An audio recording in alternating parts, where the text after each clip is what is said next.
welcome to livealittlehigher.com.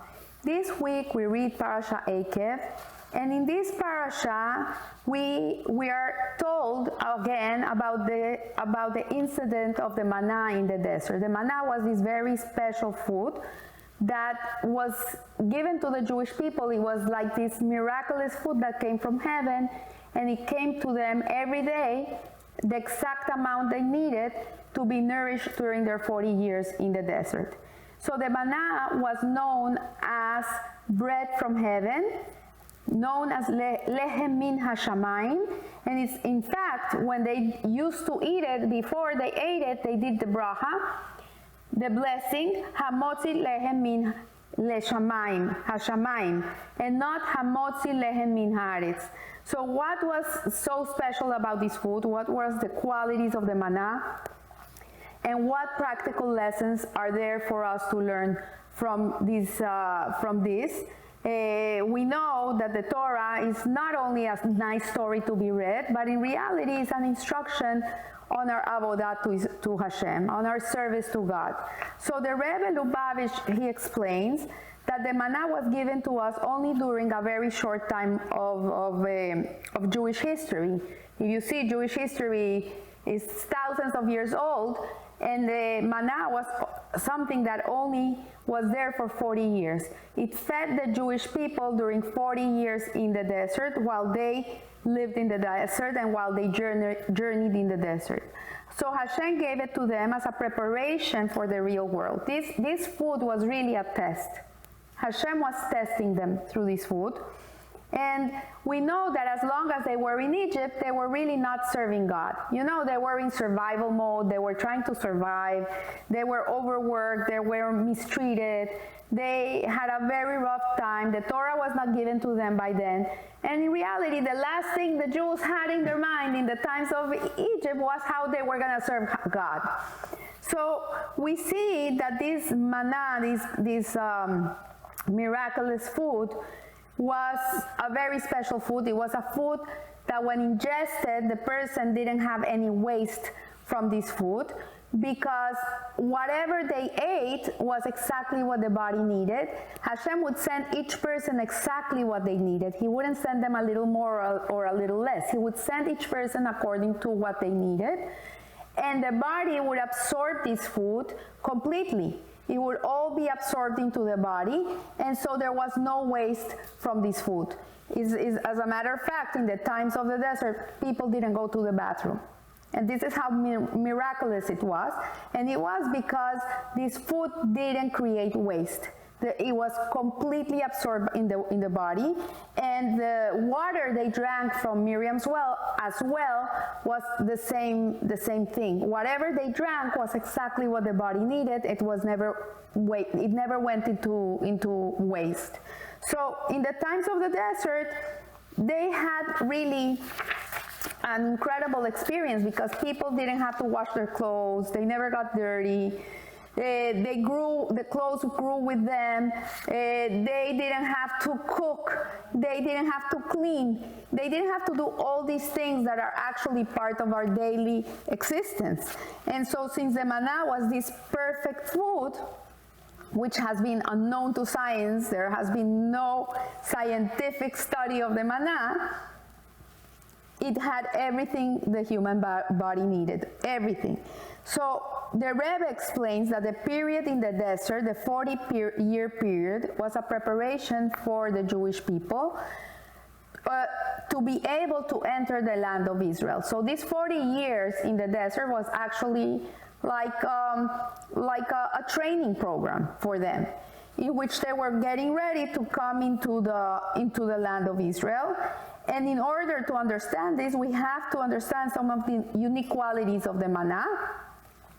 And the first quality of this miraculous food is that it would produce all tastes, except those tastes that would be detrimental to a pregnant woman or a nursing mother. So a person would crave sushi, for example, and the food would taste like sushi. This food would acquire the taste that a person was craving.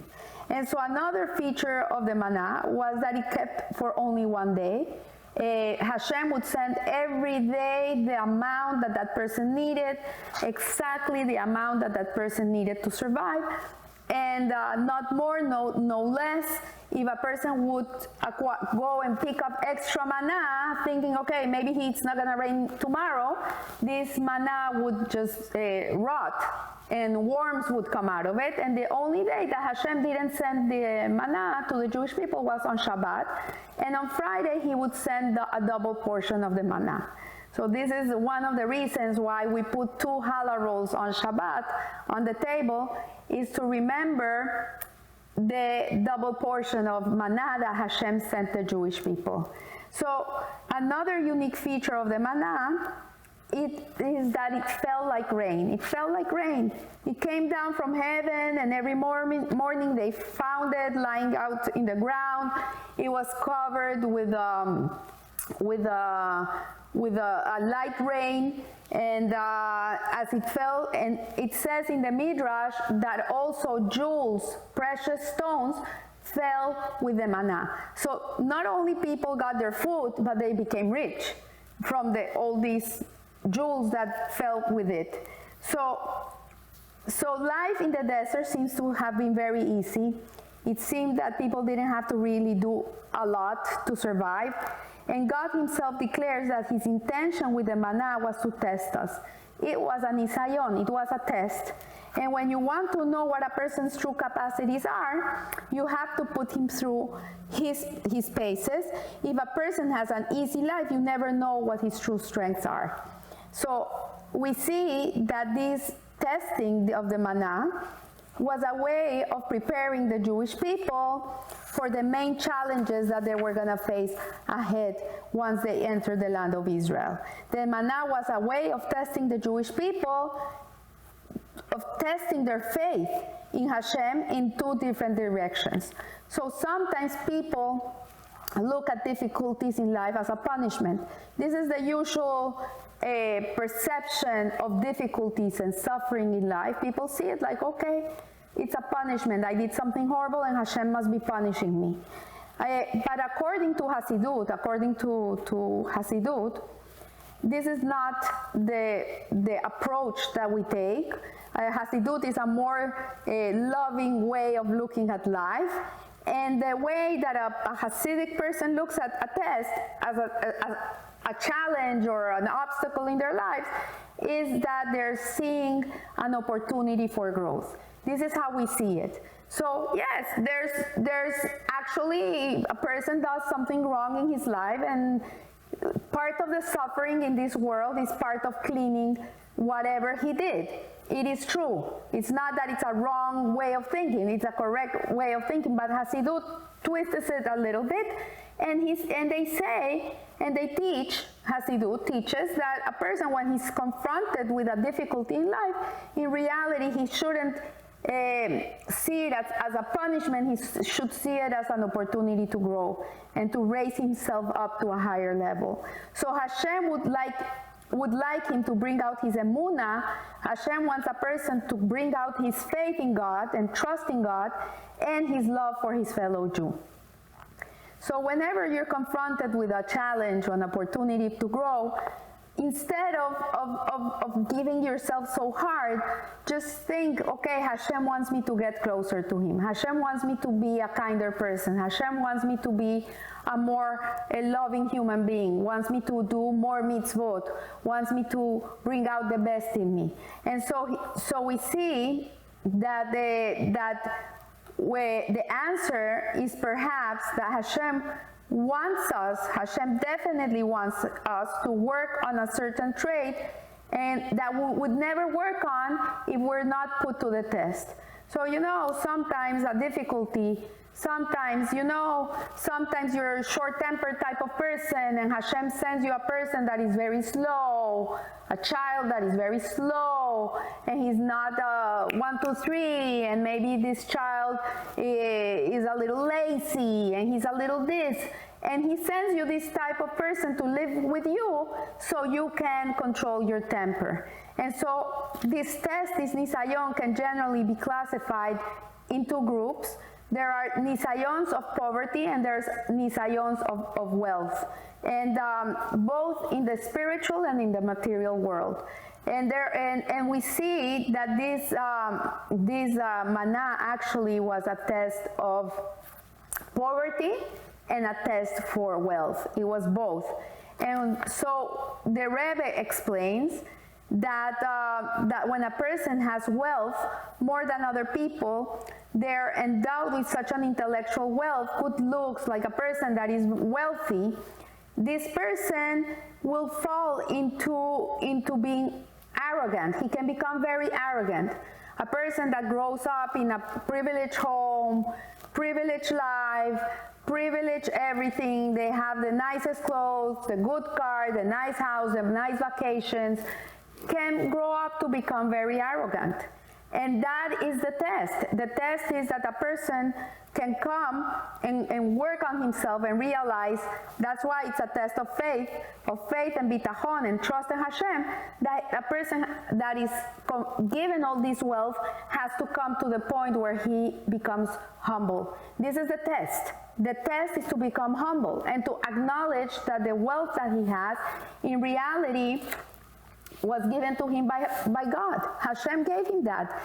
You know, you see people in life that are very, very, they're very rich,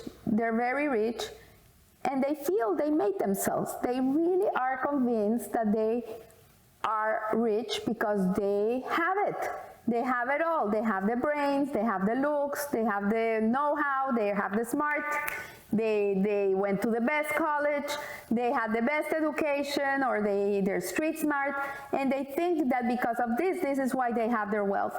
But a true Baal Bitachon, a true person of trust, understands that the wealth is not, he didn't make the wealth was given to him by God. Hashem is the one that makes him wealthy, and that a person with privilege, according to Rabbi Bahia, Ibn Pakuda in the book Hovot HaLevavot, the Gate of Trust, Duties of the Heart, he teaches us that the more privileged a person is, the more responsible he is in life. Like the more privilege Hashem gives you, it doesn't mean that you're better than the rest of the world. What it means is that Hashem is expecting more from you. So if a person becomes very rich, Baruch Hashem, a person is wealthy, then this wealth is not there to make him arrogant and buy the biggest yacht and have all the most expensive things, but to use that wealth to better the world, to make educational institutions, to feed poor people, to educate people in Torah, to do things that are good for the world. And that is the test of wealth. The test of wealth is that a person should become humble and not become arrogant. And so we see that the test of poverty, this test of poverty is a very difficult test. The test of poverty, when a person, God forbid, a person struggles to make ends meet, and he tries this business and he tries that business and he goes here and he goes there and he can't make it. It's so hard. You know, that the test of poverty is to accept with love, is to accept Hashem's decrees with love. So we don't have the whole picture. We don't know the big picture. This is, for me, bitachon is like to say, trusting Hashem is like, okay, I don't see it all. I don't know it all. I don't understand everything. But in reality, Hashem is a very righteous God, and he's not going to give suffering to someone that doesn't need the suffering. If a person has to go through suffering in life, it's because there's something in him that needs to go through that process. It can be that that person had in a past life, he did something that he has to pay it in this world. So instead of paying in the next world, Hashem makes him go through this test of suffering, of poverty, so he can cleanse whatever he needs to clean. But when a person understands this and understands that it's not random, that it's not in a vacuum, that it's not that he has bad luck, it's not that he's, they say there's people who are born with a star, and then you have people that are born crashed. It's not that. You cannot see it like that. You have to see it that when a person has to go through certain challenges in life, that he has to go through certain very painful things in life, he has to see and understand that really it comes from a loving place from God. It comes from a place of Hashem wanting you to be the best you can be. That's what it is, really. And so when we take it into heart and we are accepting of it, accepting of our suffering, and saying, okay, I accept it with love. This is part of my mission in life, is to get through this and to bring the best out of me in whatever situation I am, then that is the test of poverty. And so we see that we have these two tests according to the Rebbe that are given to us with this manna, with this food of heaven. You see that there were people in the desert that they had such bitachon, they had such trust in Hashem, that when the manna rained on the morning, they didn't have to even go out and look for it. It would rain right in front of their doorpost. It's like when your Amazon package comes and it's exactly in front of your door. That's how it was. They didn't have to go out and look for it. And you have people that the mailman cannot come with the package to the front of your door. You have to go to a UPS store and go and pick it up. So the people that had the least bitachon, the people that were like the least bitachon, they had to go out and they had to go and look for it. And if people were greedy and they wanted to have more, like, okay, maybe tomorrow we're not gonna have, maybe tomorrow it's not gonna come, and they were taking extra, this manna would really rot, and they wouldn't have it.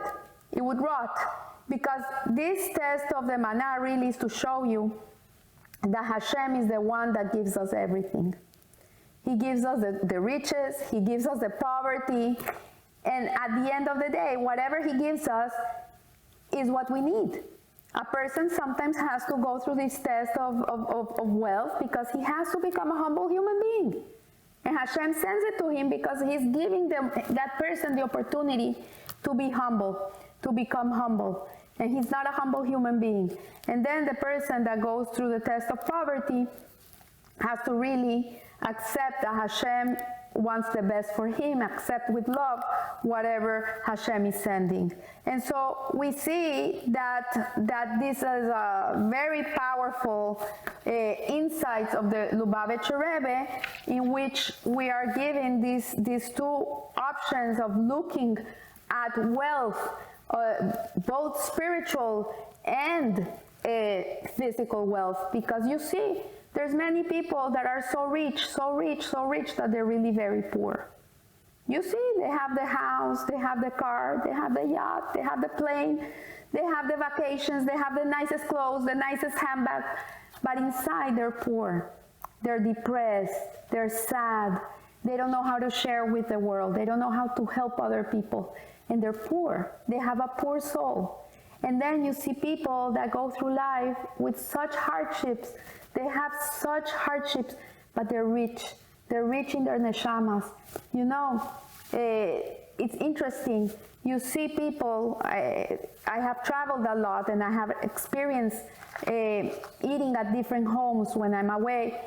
And sometimes you come to a house where people are very, they're not rich, they're very simple people, they live in a simple way, but nevertheless, they open their home to you. They give you everything they have. If they only have 3 pieces of chicken, they give them to you and they'll eat the bread. You know, they have this want of giving to others. And sometimes you go to a person's house that they have all this wealth and they're the most stingy people ever. So in reality, this is something to think about. And there's a story to finish off about a person that wanted a donation.